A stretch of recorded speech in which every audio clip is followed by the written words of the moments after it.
He was the man who ended America's hardest days with laughter. But behind the legend was a life shaped by fire, broken bones, loss, and a love story now fading one memory at a time. Today, at 75, Jay Leno stands in the quietest chapter of his life, carrying scars the world never saw, caring for the woman who no longer always remembers his name, and proving that real strength is not found in fame, but in the courage to keep going when life takes almost everything from you. Jay Leno is now in his later years, 75 years old, and the life around him is quieter than anything he once knew. When people think of him, they still picture the strong, confident man who stood in front of millions every night. They remember the jokes that helped them end their day with a smile, and the steady voice that felt like a friend in the living room. But the man standing in his home today is different from the man the world remembers. His steps are slower. His joints feel stiff in the mornings. His skin still carries the marks from the burns he survived, and the scars pull slightly whenever the weather turns cold. Even so, his eyes remain warm, steady, and kind, the same eyes that once looked into the camera and made the whole country feel welcome. The world knew him as someone full of energy, someone who never missed work, someone who seemed stronger than any challenge. But now, his daily life is shaped by small routines that require patience. He moves carefully around his garage or the rooms of his house, making sure he doesn't twist his knee the wrong way or put too much pressure on the wrist that was once fractured. His body has been through a lot, and age has made everything a bit heavier. But he keeps going, not with the speed he once had, but with quiet determination. Millions of people watched him night after night, believing he was unshakable. They never saw how much he pushed through behind the scenes. Today, he no longer has the bright studio lights or the sound of the band warming up before a show. Instead, he has medical appointments, follow-up visits, and reminders for medications. His days are planned more around health than schedules. And he has someone even more important to look after now, his wife, Mavis. Mavis needs help with many things, and Jay stays by her side. Some moments are simple, but meaningful. Sometimes he helps her button her blouse because her hands don't work the way they used to. Sometimes he holds her arm as they walk slowly across the room because her balance is not steady anymore. There are moments when she looks confused, unsure of where she is or what she was about to do, and Jay steps forward gently, guiding her without making her feel embarrassed or small. He talks to her softly, even when she forgets the same thing twice in the same hour. There are times when she asks a question she already asked just a few minutes earlier, and he answers it again with patience. He has learned that kindness matters more than correction. These quiet moments say more about him than decades of fame ever could. He was once the face of American television, but now his world centers around caring for the woman who has walked beside him for over 40 years. He doesn't complain. He doesn't speak about how tired he feels. He simply does what needs to be done because he knows she depends on him. In many ways, these are the hardest years of his life, but they are also the years where his heart shows its true strength. Sometimes, when he walks through the hallway, he pauses by an old Tonight Show photo hanging on the wall. It shows him younger, smiling, confident, and full of life. He touches the edge of the frame lightly, not out of sadness, but out of respect for the journey he has taken.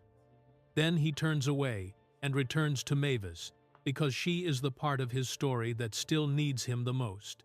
The man he is today carries both the memories of great success and the weight of deep pain. His body remembers the truth, fire that burned his face and hands. It remembers the motorcycle crash that broke bones and left him struggling to move freely for months. It remembers the fall down the slope that bruised his ribs and cracked his wrist.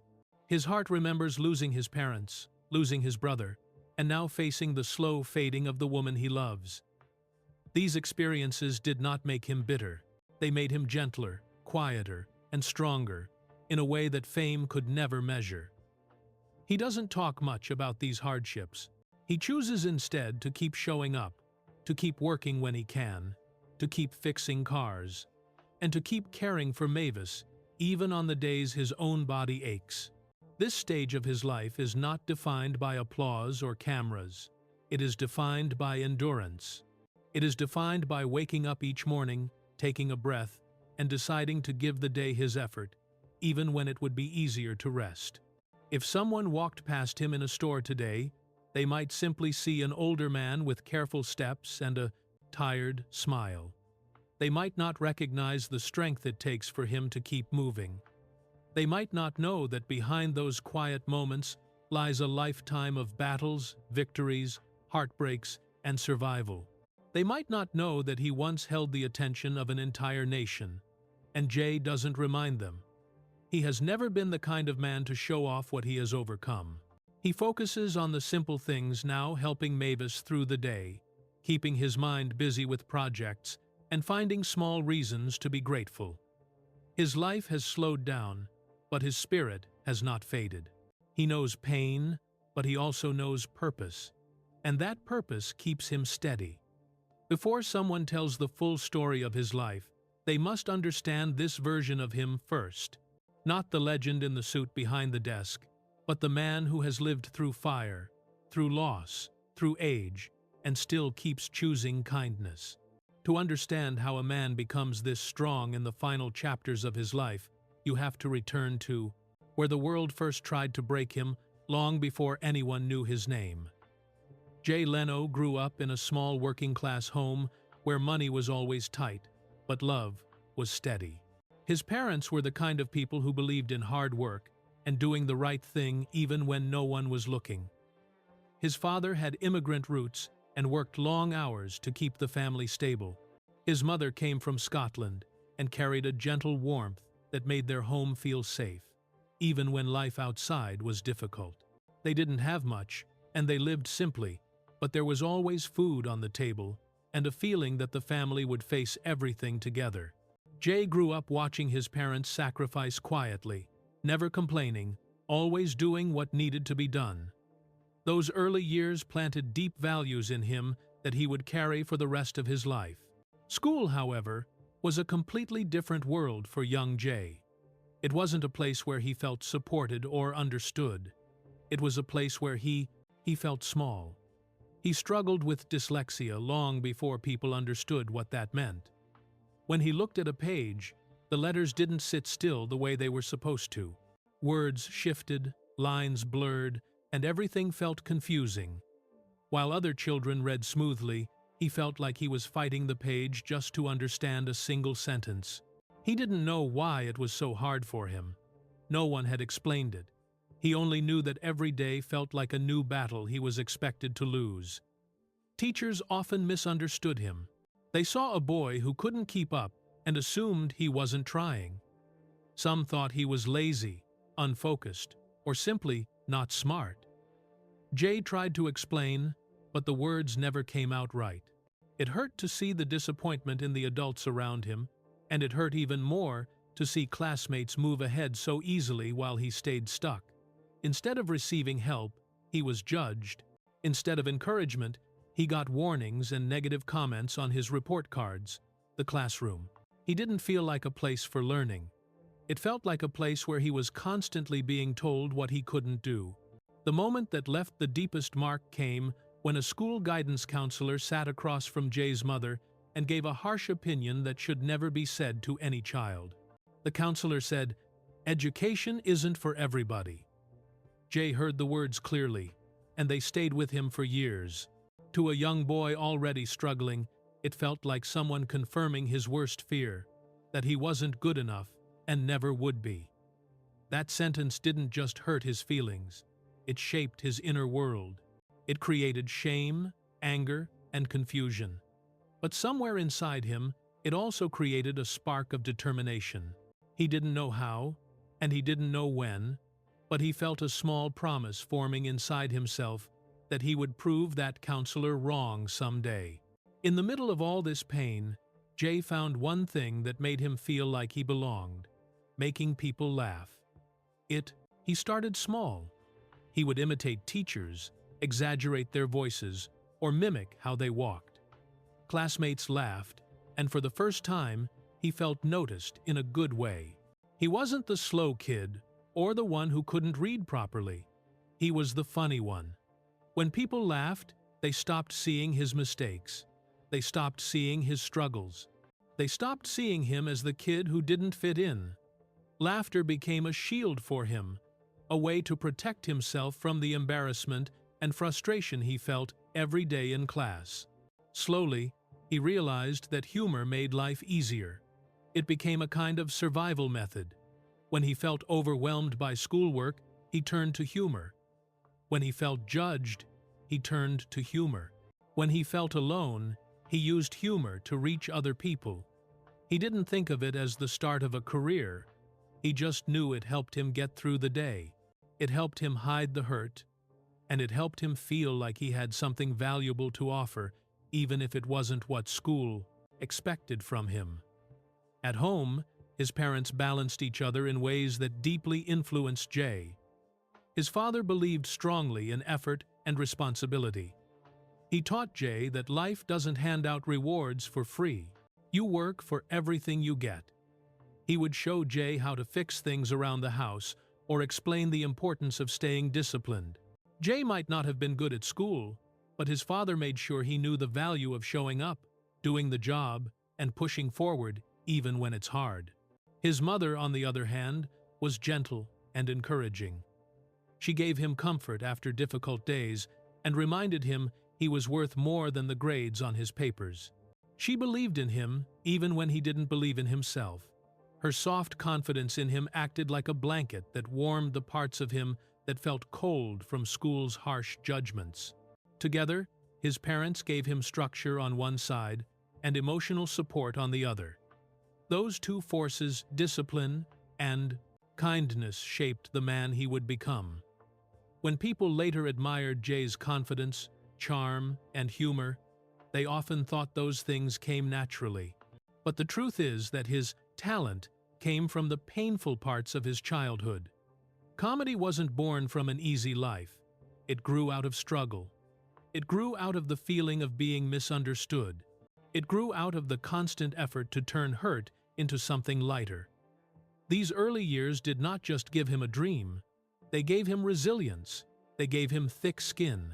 They gave him the ability to keep going even when things felt impossible. The insecurities he felt as a child stayed with him. Even when he later became famous, a small part of him still remembered being that boy in the classroom, trying to read while the letters moved around the page. But the strength he gained also stayed with him. The determination, the discipline, the understanding of what it means to struggle quietly. All of it became the foundation of the man the world would one day celebrate. But school was only the first arena. The real test came when Jay stepped into adulthood with nothing but a wounded past, a stubborn dream, and a world that still didn't believe he belonged. When Jay reached young adulthood, he carried the weight of his difficult school years with him, but he also carried a small dream he wasn't ready to give up on.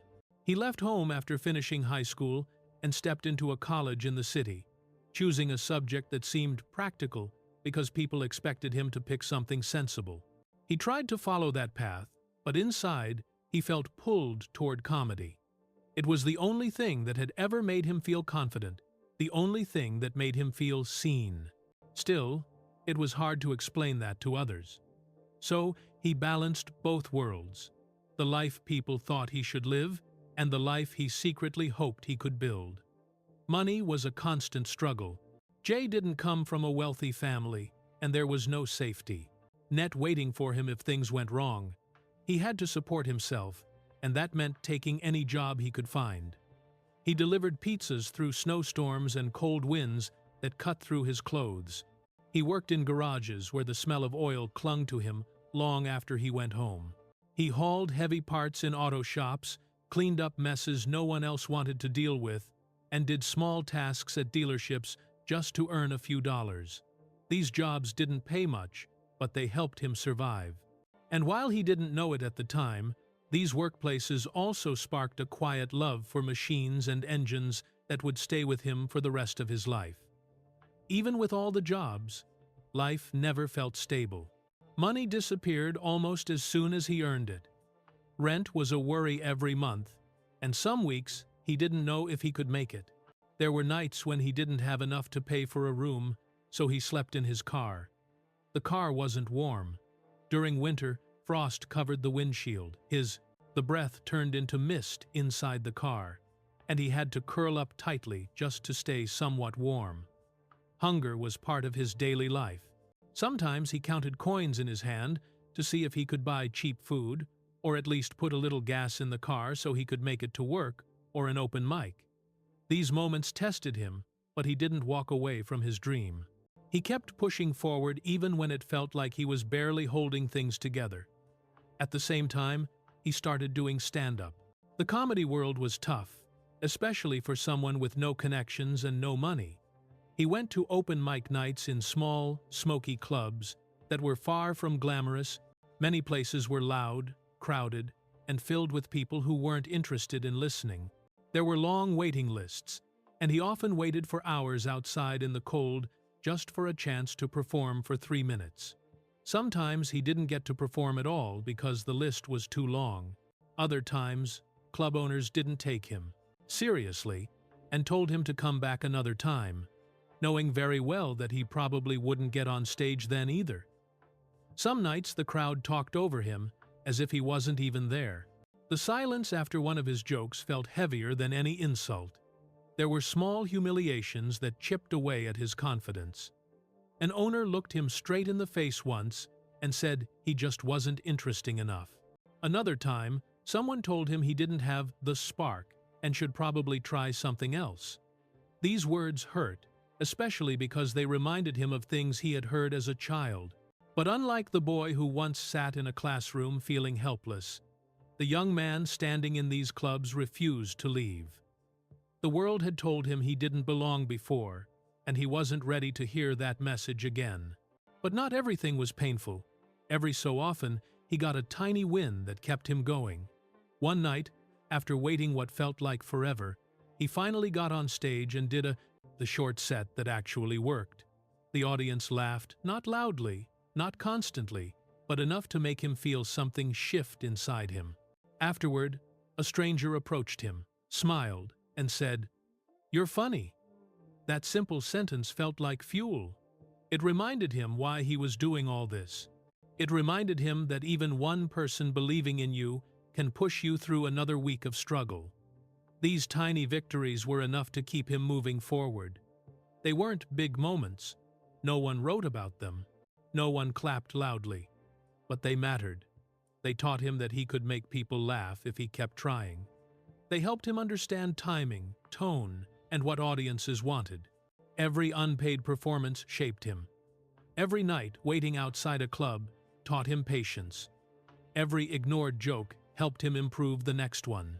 Slowly, without even realizing it, he was building the foundation of his craft. As the months passed, Jay changed on the inside. He didn't become tougher in a loud or angry way. He became tougher in a quiet way. Each rejection turned into a kind of training. Each cold night in his car became a reminder that he was willing to go further than most people to make his dream real. Each job he worked, each club he visited, and each tiny moment of success shaped him into someone who refused to quit. His skin grew thicker, not out of bitterness, but out of necessity. He learned to keep going even when no one else seemed to notice his efforts. He also learned something important about himself. He realized that the same determination that kept him trying to read in school was the determination now carrying him through adulthood. He wasn't the smartest student, and he wasn't the most naturally gifted comedian, but he had something just as powerful: the ability to keep trying, no matter how many times life pushed him back down. That was the skill that would one day separate him from the thousands of people fighting for the same dream. But for now, he was still in the struggle. He still went to bed cold, still counted coins, still hoped crowds would laugh, and still believed that one day everything might change. He didn't know when or how. He only knew he couldn't stop. One cold night, After yet another door closed in his face, Jay almost believed the world was right about him. And then, in a moment that changed everything, a different door opened onto the most powerful stage in America. After years of struggling in small clubs and sleeping in his car, Jay finally reached a moment he had only dreamed about quietly. He got the chance to appear on The Tonight Show with Johnny Carson, the biggest late-night stage in America. For a young comedian, this wasn't just a show. It was the place where careers were made. Standing in the wings before walking out, he felt a mix of fear, pressure, and disbelief. He had spent years practicing jokes in empty rooms, hoping someone important would give him a chance. Now, he was seconds away from stepping into a room that millions watched every night. His hands felt shaky, his heartbeat felt louder than the band playing behind him, and he knew one thing clearly: he had to make these minutes count. When Jay walked onto the stage, the lights seemed brighter than anything he had seen before. He tried to steady his breathing. The feeling of standing where famous comedians once stood felt unreal. But once he started talking, something shifted. The audience responded. They listened. They laughed. The laughter felt warm, real, and encouraging. He wasn't being ignored or brushed off. He wasn't standing in a noisy bar fighting to be heard over glasses clinking. He had the room's full attention. Even Johnny Carson smiled. And for any comedian at that time, Carson's smile was worth more than a paycheck. It was the stamp of approval everyone hoped for. That first appearance didn't make Jay a star overnight, but it opened a door that had been locked for years. He was invited back, not once, but again and again. Each time he performed on the show, he grew a little more confident. The audience got to know him. Carson trusted him. The network noticed his consistency, and people across America began to recognize him. These were small steps, but they were steady steps, and each one brought him closer to the dream he had been chasing since he was a boy trying to make classmates laugh. His life during this time was a strange mix of big opportunities and familiar struggles. He would do The Tonight Show one night, and then fly to a small town the next day to perform in a tiny club for a room of maybe 50 people. He traveled constantly, sometimes doing stand-up in 3 or 4 cities in the same week. The money from TV wasn't enough to stop working, and he didn't want to stop anyway. Stand-up was still the only steady income he trusted. It kept food on the table, paid for gas, and helped him stay financially stable while his profile slowly grew. As he appeared more often on TV, people expected more from him. He realized he had entered a new level of responsibility. He wasn't just a small-time comedian anymore. He had to balance the expectations of a national audience with the reality of his day-to-day work. He would perform on the show, shake hands backstage, thank the staff, and then catch a late-night flight to perform for a much smaller crowd. He never lost that connection to small rooms because he knew how important they were to his growth. Eventually, his hard work paid off in a bigger way. Jay was named the permanent guest host for The Tonight Show. This meant that whenever Johnny Carson was away, Jay would take over the desk. It was an honor filled with pressure. Stepping into Carson's spot was something very few people in the world had ever been trusted to do. Jay knew that every guest host night was like walking into a new test. One mistake could convince the network that they had chosen the wrong person. One weak performance, he could push him back down to the bottom. He prepared obsessively, writing and rewriting jokes, reviewing news stories, and practicing his delivery until he felt ready. He didn't allow himself to relax, even on nights when things went well. Being guest host was a challenge, but he handled it with steady focus. He didn't try to copy Carson. Instead, he used his own natural style. His comedy was warm and friendly. He had a middle America charm that made people feel comfortable. He was sharp, but he wasn't mean. Jay didn't believe in attacking people to get laughs. He believed in giving people a break from their worries. He wanted viewers to forget their stress for a few minutes before they went to sleep. That was always his goal, both on the show and in every club he performed in. Even as his success grew, Jay never felt secure. Deep down, he still thought like the young man who slept in a cold car and counted coins in his hand. He wasn't afraid of work. He was afraid of losing everything if he stopped working. That fear kept him disciplined. He continued performing stand-up almost every night, even after doing the show. He arrived at the studio early, stayed late, read every newspaper he could find, and wrote constantly. People around him admired his drive, but they didn't always understand why he pushed himself so hard. They didn't know how many times he had been told he wouldn't make it. They didn't know how deeply those words had stayed with him. Becoming the guest host brought him closer to a dream many comedians never reach. He felt grateful, but also overwhelmed. The more success he gained, the more pressure he felt.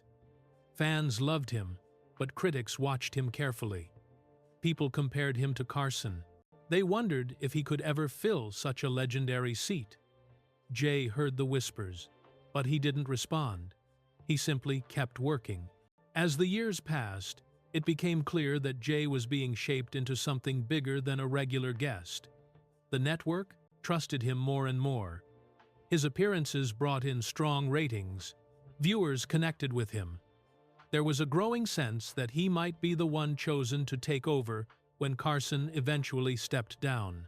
But Jay didn't allow himself to think that far ahead. He stayed focused on each show, each joke, each moment.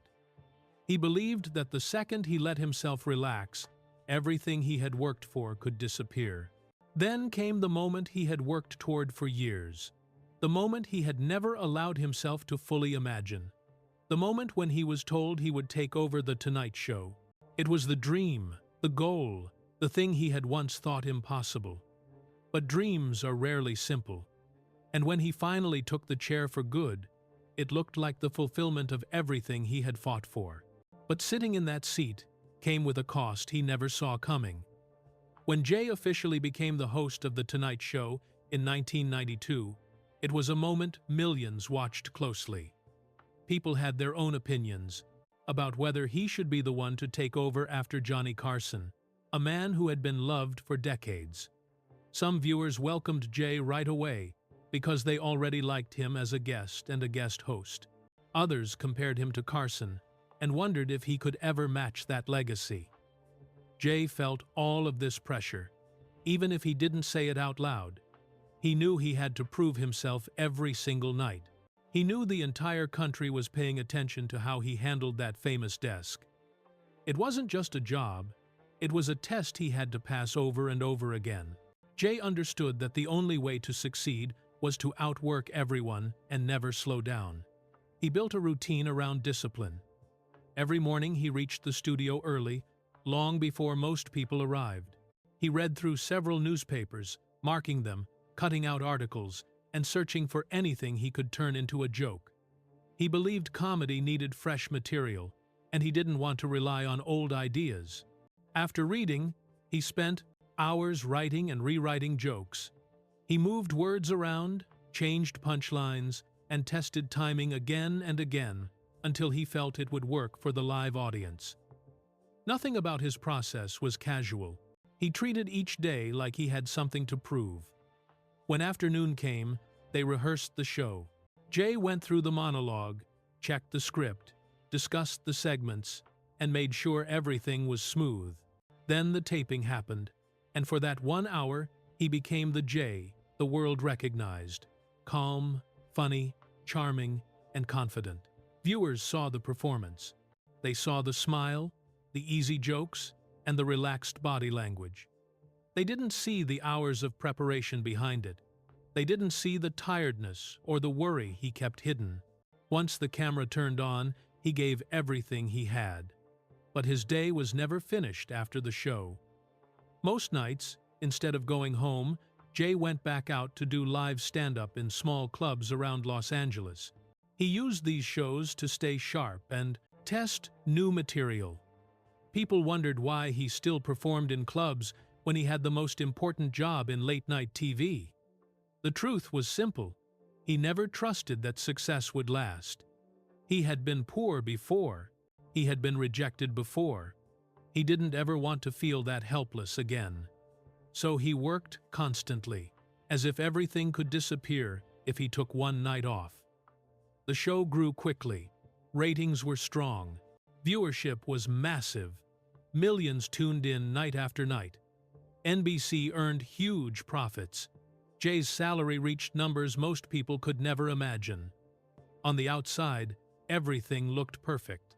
A successful show, a famous host, financial security, and national recognition. But numbers never show the human side. They don't show the emotional cost. They don't show the exhaustion that comes from always being watched, always being judged, and always being expected to deliver. Inside, Jay carried a weight that never left him. He worried constantly about slipping. He worried the audience would stop finding him funny. He worried one bad night would damage everything he worked for. When the taping ended and the crew went home, Jay often stayed behind to reflect. Some nights he sat alone in his dressing room, staring at the walls, feeling a mix of pride, relief, and heavy pressure. His coffee sat untouched and cold, and sheets of crossed-out jokes lay scattered across the floor. The silence after the show was a different kind of silence than he had known in his struggling years. This silence came from being surrounded by people who laughed at his jokes but didn't know him personally. Even with all the success, he sometimes felt isolated. Everyone saw him every night and felt connected to him. But very few knew what he carried inside. They didn't see the stress that came from preparing a new show every single day. They didn't see the fear he felt about losing relevance as the world changed. They didn't know how many nights he drove home in the quiet, wondering how long he could keep up the pace of early mornings, full workdays, evening tapings, and late-night stand-up gigs. Fame brought recognition, but it didn't bring peace. People saw the myth. A steady late-night host who seemed unbreakable, always ready with a smile, always ready with a joke, someone who didn't show pain or stress.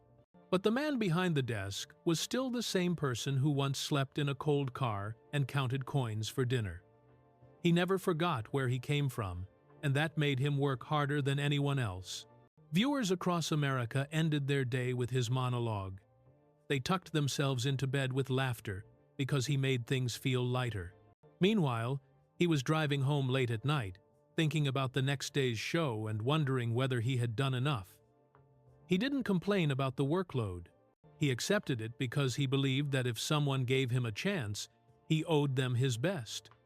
But the cost was real. The job demanded constant attention, constant focus, and constant creativity. Even small moments of rest were rare.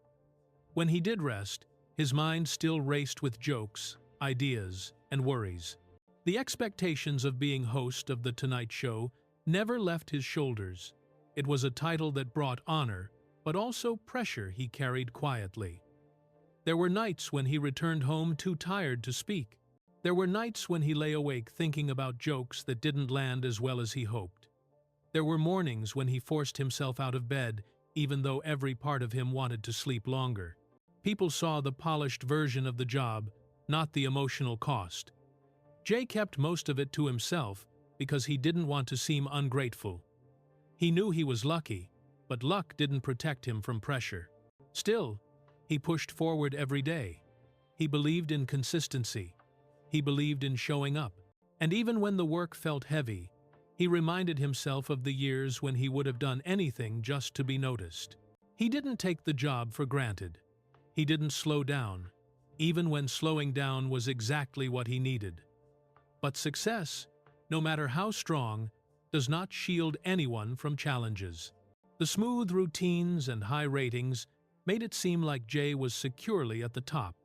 Yet, behind the scenes, forces were moving that he couldn't control. Decisions, plans, contracts, and rivalries were quietly building into something larger than he expected. Then, just when he seemed secure at the top, a storm of rivalries, contracts, and headlines exploded and turned the man America trusted into the villain of a story he never wrote. When Jay took over The Tonight Show in 1992, the moment was celebrated by many, but it also created tension that followed him for years. Before him, Johnny Carson had been the face of late night for decades. People had strong opinions about who should replace him. Many believed David Letterman, who hosted the show after Carson, was the natural choice. When NBC chose Jay instead, the press created a story that painted him and Letterman as rivals. Even though Jay didn't try to push anyone aside, he simply accepted the job he was offered. But headlines made it seem like he had taken something that didn't belong to him. Some articles hinted he didn't deserve it. Others said he wasn't the right fit. Jay read these things quietly and didn't fight back. Arguing in public wasn't his style. His answer to criticism was always the same: keep working, do the job, and let the show speak for itself. Despite the noise, the audience slowly began to grow. Week by week, year by year, The Tonight Show under Jay found its rhythm. Viewers connected with his warm, friendly humor. They liked his simple delivery, his calm presence, and his ability to make the day feel lighter. The show became a routine part of millions of households. Even so, the early criticism stayed somewhere inside him. It was a reminder that some people were waiting for him to fail. Jay used that pressure as motivation. He came to work earlier, stayed later, and kept improving.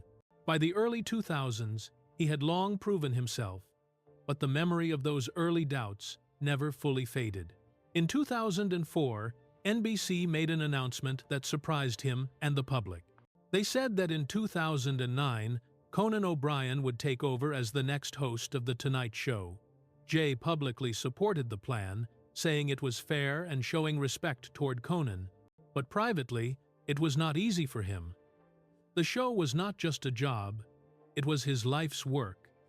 He had spent decades building it, shaping it, and giving everything he had to keep it successful. Knowing the date he would have to leave made every year feel like a countdown. He accepted the decision, but he felt the weight of letting go long before it actually happened. When 2009 arrived, the transition took place. Jay stepped aside, and Conan became the new host. Jay didn't fight the change, he didn't complain. He simply did what the network asked. NBC tried to keep Jay at the network by giving him a new show at 10 p.m., which created an entirely new set of problems. His show struggled because viewers were not used to watching comedy that early, and affiliates were unhappy because low ratings at 10 p.m. affected the news broadcasts that followed. The network began to panic. They needed to fix the problem quickly, and their solution created a storm no one was prepared for. NBC proposed moving Jay's show to a later time and pushing Conan's Tonight Show even later. This would have changed the show's historic time slot. When the plan became public, fans of both comedians reacted strongly. People chose sides. Internet forums exploded with arguments. Social media turned the situation into a late-night war. Headlines framed Jay as the bad guy, suggesting he wanted his old show back and was pushing Conan out. Magazine covers painted him as selfish, greedy, or scheming. It didn't matter that Jay didn't create the plan. It didn't matter that he didn't ask for any of the changes. The story had already been written, and he was placed in the role the public wanted to argue about. All Jay wanted was clarity. He didn't understand why he was suddenly the center of a fight he didn't start. He walked past newsstands and saw his own face twisted into negative stories, wondering how everything had gotten so far out of control. People who had never met him spoke as if they knew his motivations. They called him names, made accusations, and turned him into a symbol of things he didn't represent.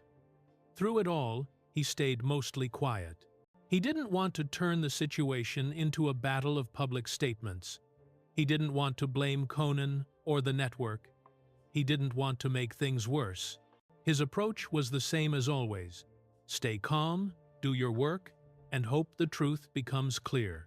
The one time he tried to explain himself, he said, "I'm just an employee."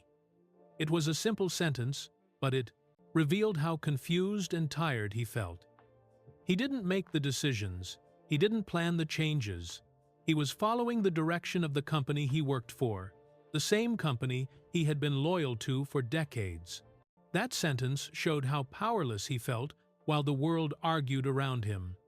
But the public didn't always see it that way. Many people believed the stories they read, and once an opinion spreads widely, it is almost impossible to correct. The pressure from the media storm was heavy. Jay felt misunderstood, judged, and blamed for choices he didn't make. But even then, he never attacked Conan. He never accused NBC publicly. He tried to show respect to everyone involved, hoping the situation would calm down with time.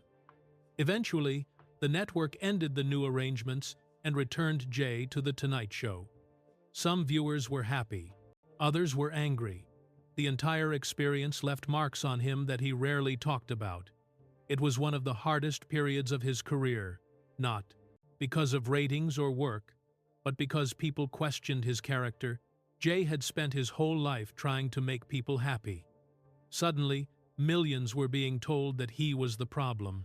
What hurt the most was not the criticism itself, but the idea that he had caused harm to others. He had never wanted conflict. He had never wanted drama. He just wanted to do his job. Deep inside, he carried a mix of exhaustion and sadness. He returned to the show with discipline and professionalism, but the storm had changed something in him. He understood now that no matter how hard you work, no matter how much you try to do the right thing, the world can still misunderstand you. He kept showing up anyway. He kept doing the monologue every night. He kept smiling, even when he was tired of being in the middle of a battle he never asked for. And slowly, the noise faded. People moved on to new stories, new arguments, and new headlines. But the experience stayed with him, tucked inside, as another reminder of how unpredictable fame could be. But while the world argued about whether he deserved a time slot, his own body was preparing a brutal verdict of its own, one he could not negotiate with contracts or ratings. By the time 2009 arrived, Jay had already survived years of pressure, long workdays, public drama, and the heavy expectations of millions. But one morning that year, his body finally gave out in a way he never expected. He collapsed without warning and was rushed to the hospital. Doctors called it exhaustion, but the truth was deeper than that simple word. It wasn't just tiredness. It was years of pushing himself past every limit, years of early mornings, late nights, non-stop travel, tension, and emotional weight. His body had been quietly keeping score, and on that day, it finally demanded a pause he would never have taken on his own. Lying in the hospital bed, hearing machines beep around him, he felt something he rarely felt before. Fear, not of illness, but of realizing he wasn't invincible. After stepping away from The Tonight Show years later, he tried to slow down, not completely, but enough to breathe. The one place that brought him peace was his garage. It wasn't just a room full of cars. It was a place that reminded him of his father, of simpler days when he stood on a wooden crate and watched Angelo fix old engines. The smell of oil, the sound of tools, and the quiet focus of working on machines felt like a kind of therapy. In the garage, he didn't have to be funny. He didn't have to perform. He didn't have to carry ratings or defend himself from headlines. He could just be a man working with his hands, letting the noise of the world fade away. But even his sanctuary turned dangerous. In November 2022, Jay was working on a 1907 steam car, something he had done many times before. It was supposed to be a normal afternoon. He leaned in to unclog a fuel line, and suddenly gasoline sprayed across his face, chest, and hands. Before he even had time to step back, a spark appeared, a tiny flicker that grew into a wall of fire in less than a second. The flames hit him hard, heat wrapped around him with a painful force, burning through skin almost instantly. He fell back, trying to put out the fire with his hands, but the pain was overwhelming. The sound of the fire roared in his ears, and he could barely breathe through the smoke. When help arrived, Jay was shaking on the floor, his skin blistered, his breath uneven, and his clothes partially burned. At the hospital, doctors moved quickly. They spoke words like second-degree burns, grafts, and hyperbaric treatment, trying to stay calm so he wouldn't panic. For Jay, the hardest moments weren't the procedures. The hardest moment was seeing his reflection for the first time. His face was wrapped in bandages, swollen and red in places he didn't recognize. The man who had spent his whole life in front of cameras now struggled to even look in the mirror. He went through painful treatments, hyperbaric oxygen sessions where he lay still inside a chamber, skin grafts that tightened as they healed, and nights where sleep was impossible because every small movement sent a shock of pain through him. But despite all this, he returned to the stage just 9 days later. His face still hurt, his hands were stiff, and his skin felt tight every time he smiled. The audience laughed, not knowing how close he had come to losing the ability to smile at all. Jay stood there, doing what he loved, even when his body was begging him to slow down. It was his way of proving he was still himself, even after fire tried to take that from him.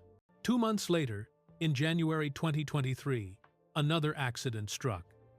Jay was riding one of his motorcycles when a nearly invisible cable stretched across the road caught him across the body. The impact threw him to the ground with such force that he had no chance to protect himself. The crash fractured his collarbone, broke 2 ribs, and cracked both kneecaps. The injuries were severe for anyone, but for someone in their early 70 seconds, they were dangerous. Every movement hurt, breathing hurt, standing hurt. But Jay pushed through. He put on braces, wrapped his ribs, and continued performing as soon as he could stand long enough to do so. He didn't complain. He didn't slow down. He simply did what he always did. He kept going. But the accidents didn't stop there. Months later, he suffered another fall while walking down a hillside on wet ground. His foot slipped, and gravity did the rest. He tumbled down a long, steep slope, unable to stop the fall. His wrist struck a rock with a crack that echoed through the valley. His ribs slammed against the ground again. His face hit the earth, swelling almost instantly. A fingernail tore off during the fall, sending a sharp flash of pain up his arm. When he finally reached the bottom, he lay still for a long moment, feeling shaken in a way he didn't want to admit. The fall didn't just hurt his body. It reminded him that age changes everything. Injuries that once healed quickly now took longer. Falls that once left bruises now left real damage. Doctors confirmed what he already felt. His wrist was fractured, his ribs were bruised again, his face was swollen, his shoulders hurt, and his knees, already worn from earlier injuries, throbbed with pain. Yet, he didn't retreat from life. He wrapped his wrist, iced his ribs, and continued doing his work. He stood on stage when his body wanted to sit. He bent over cars when his joints begged him not to. He kept moving because stopping felt like giving in, and he wasn't ready for that. Through all of this, Jay was fighting a quiet battle within himself. His heart still felt young. His mind still wanted to work, perform, fix things, explore, and keep doing what he loved. But his body was different now. It carried scars from fire, fractures from accidents, stiffness from age, and aches that didn't fade the way they used to. Every injury reminded him that time is undefeated. No matter how strong his spirit was, his body had limits he could no longer ignore. Still, he refused to let pain become his identity. He refused to let age silence him. He continued living with the same determination he had when he slept in cold cars as a young man. But deep inside, he knew these accidents were messages he couldn't avoid. Messages telling him that the hardest battles aren't fought on stages or in headlines. They are fought inside the body, inside the joints, inside the tired bones of someone who still desperately wants to live fully. Yet even as his body bore the marks of fire and impact, one battle cut deeper than all the others. a battle not with his own mind, but with the slow, heartbreaking fading of the person he loved most. Jay's story cannot be understood without talking about Mavis, because she has been the quiet center of his life from the beginning. They met in the early 1970s, long before fame, long before money, long before anyone imagined he would become America's late-night voice.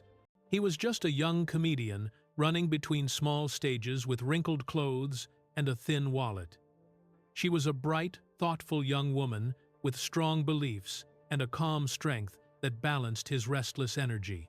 Their days were simple then: cheap meals, long walks, small conversations in dim club corners, and dreams that felt too big for the lives they were living. They didn't need grand plans. Being together felt enough. Their wedding was quiet and simple. No luxury, no big show, no famous guests. Just two people choosing each other and promising to build a life side by side. They decided early on that they didn't want children. It wasn't out of bitterness or fear. It was simply what felt right for them at the time. Mavis never felt drawn to motherhood, and Jay respected her fully. He didn't question her feelings or try to change her mind. He just accepted it with love, understanding that family is not defined by numbers, but by the connection between the people who choose to stay together. But years pass, and what feels simple in youth becomes different in old age. As time moved forward, Jay began to understand the quiet cost of that choice. Not regret, just a gentle ache.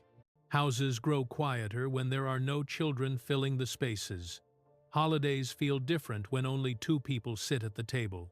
And when sickness enters a home, there is no grown child to steady a parent's arm or say, "Dad, let me help."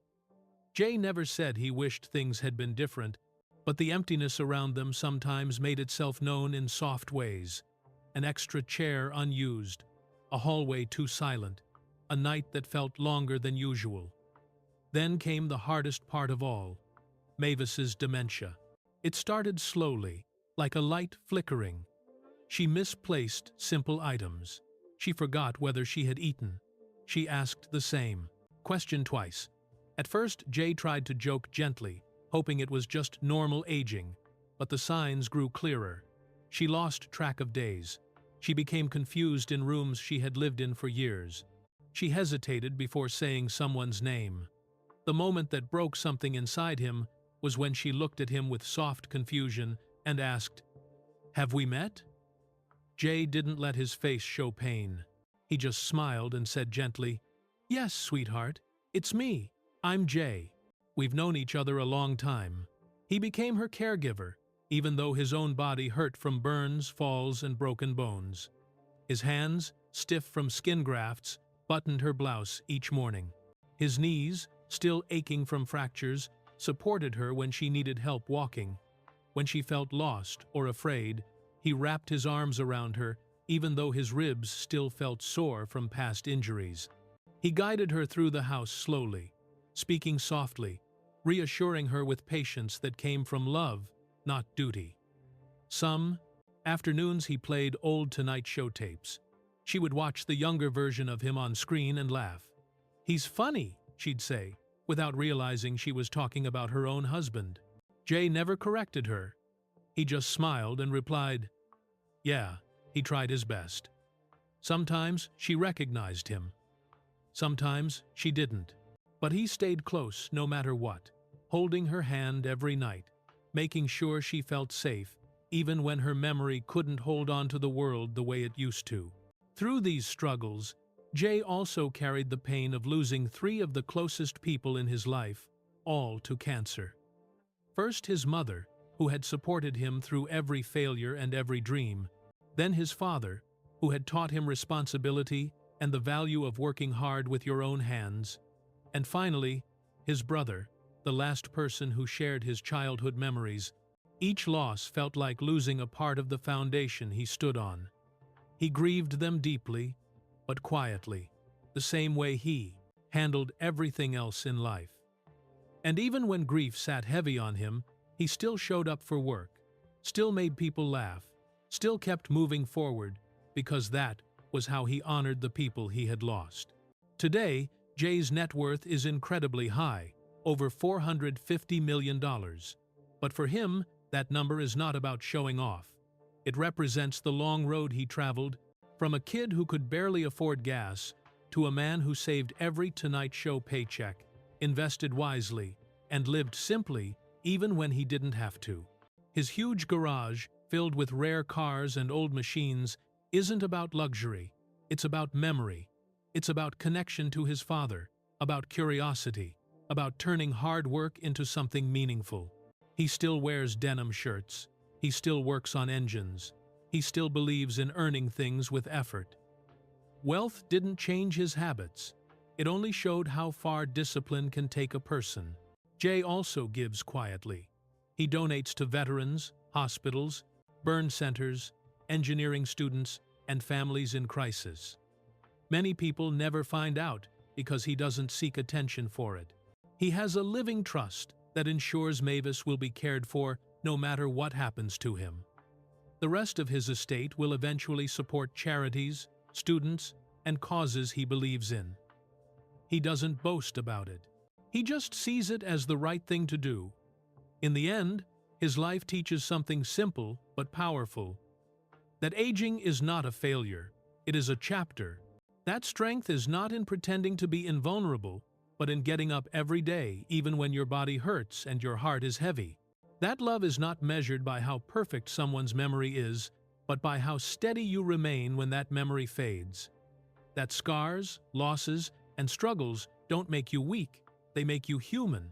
And now, after hearing his story, I want to speak directly to you. Whoever you are, wherever you are, may you find peace in your own journey. May your scars remind you of your 24.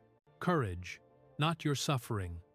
May your hard days eventually soften into understanding. May your health stay strong, your heart stay steady, and your spirit stay open to the good waiting for you. You deserve gentleness. You deserve rest.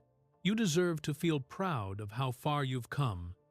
Jay spent a lifetime making sure laughter returned at the end of every hard day. Now his story stands as a quiet promise to you. Even when life burns, breaks, or forgets, the fact that you are still here, still trying, is its own kind of miracle.